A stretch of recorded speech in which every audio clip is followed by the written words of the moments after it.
Hello friends, இந்த வீடியோவில் வந்து நம்ம நட்டுருக்கிற கத்திரிக்காய் செடியிலேருந்து கத்திரிக்காய் அறுவடை தான் பார்க்கலாம்.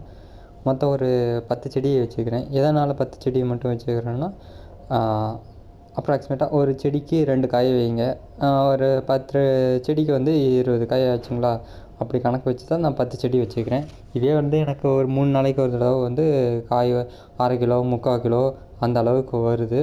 ஏன்னா இதுக்கு நான் உரம் எதுவுமே போடுறதில்ல.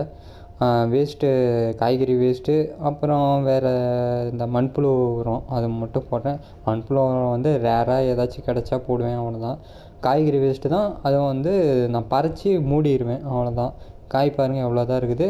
1 2 சொத்தை வரும். அது நீங்கள் சின்னதுலேயே சொத்தை வந்துச்சுன்னா நீங்கள் அதை பிச்சு போட்டுருங்க. ஏன்னா அதில் புழு இருக்கும். அந்த புழுவை வந்து அந்த காயிலே விட்டுட்டிங்கன்னா அது மறுபடியும் வந்து அடுத்த இதுக்கு போயிடும்.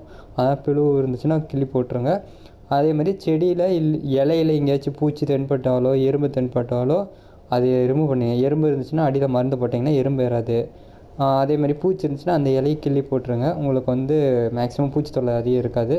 மாவு பூச்சி இருந்தால் மட்டும் தண்ணியை வச்சு ஸ்ப்ரே பண்ணிங்கன்னா அந்த மாவு பூச்சி போயிடும். மற்றபடி எதுவும் நோயெல்லாம் வராது. நான் இதை பாருங்கள் எவ்வளோ இதாக வச்சுருக்கு. பூ வந்து எவ்வளோ கொத்து கொத்தாக வச்சுருக்குது. நான் அப்பப்போ ப்ரூனிங் பண்ணிப்பேன். ஏன்னா செடி வந்து ரொம்ப புதராயிடுச்சுன்னா வயசான மாதிரி ஆயிரும். ப்ரூனிங் பண்ணி சின்னதாகவே வச்சுப்பேன். பார்க்கவும் நம்ம அறுவடை பண்ணுறதுக்கும் ஈஸியாக இருக்கும். அது இல்லாத நம்மளுக்கு இடமும் வந்து கொஞ்சம் கம்மியாக தான் பிடிக்கும். Thank you friends.